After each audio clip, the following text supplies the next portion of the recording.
So French tennis player Marion-Bartoli was the Wimbledon champ of the year, but it turns out that one BBC reporter thinks that maybe she's not attractive enough. Let's take a look.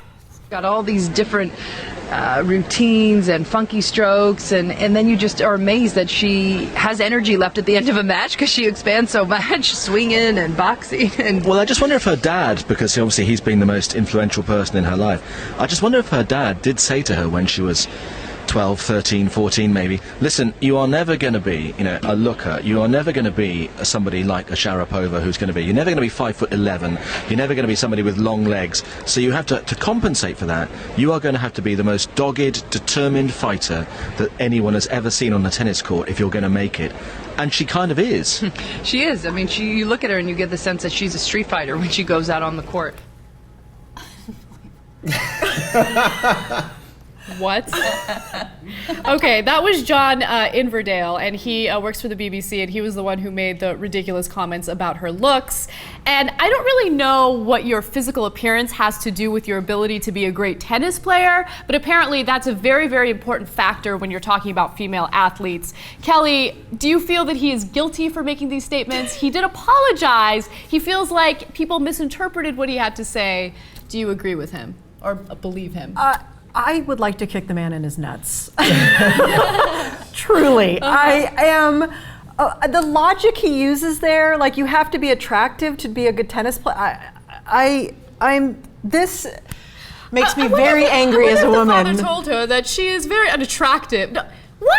Yeah. Well, did you want her father to have a conversation like that with her? And if he did, he's the worst father on the planet. I just want to tell women, stay away from this man. This man does not like women or has some really screwed up ideas about women. Oh. Allow me to slightly defend him without being smacked. I'm going to keep watching that. This is an all-women panel. You better watch it. A slight defense. Yes, the idea of a looker, bad comment. But what I think he was trying to say was that you're not going to have long legs or have the typical or a tight build butt. or yeah. right, or the big but that what he was trying to say is you're not going to have the typical build of what a prototypical female tennis player is like, so you better work the hardest and be the gruntiest, whatever. That would have been nice if he said that. Right, He started off with, you will not be a looker. So you are line, not a looker. And again, this was I'm giving him a tepid defense at best. We need a devil's advocate, so I like it. So that line, throw that line out, but the idea that, look, if you are a basketball player, and let's say you're someone that's 6'2", you're like Steve Nash, who's a point guard, who had to learn how to play a little bit differently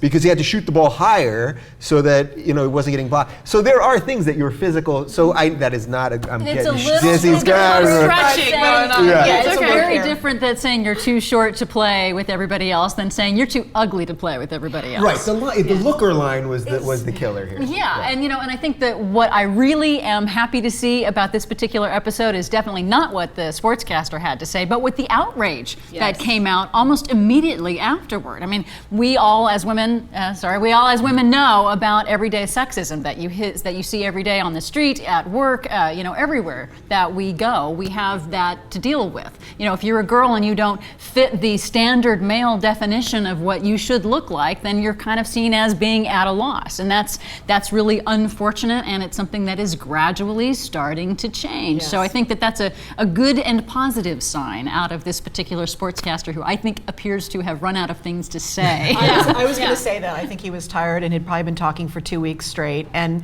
might have run out of things to say. And, I get that, but really, oh boy. Yeah. But what, also, we all, as people that talk for a living, sometimes you start saying something, and then literally as it's coming out of your mouth, you realize, oh God, this is I'm actually saying this, and I think that's a little bit of what started to happen there, just a little bit. Again, not defending the idea, but I think he started saying something, and then it just sort of unfurled into something else. It is very easy to say something that is not PC, that can be misinterpreted if you do speak for a living. I know I've had experience with that before, where I said something that I didn't mean to be offensive, but then it of course turned out to be offensive, and I was apologetic about it. But in this case, when you started off with looker, you are not a looker, then I feel like it's difficult to really defend what you had to say. And as a woman, I definitely do feel it, Desi. I like that you brought that up. Regardless of what you do, it doesn't matter if you are like serving coffee or if you are a physicist.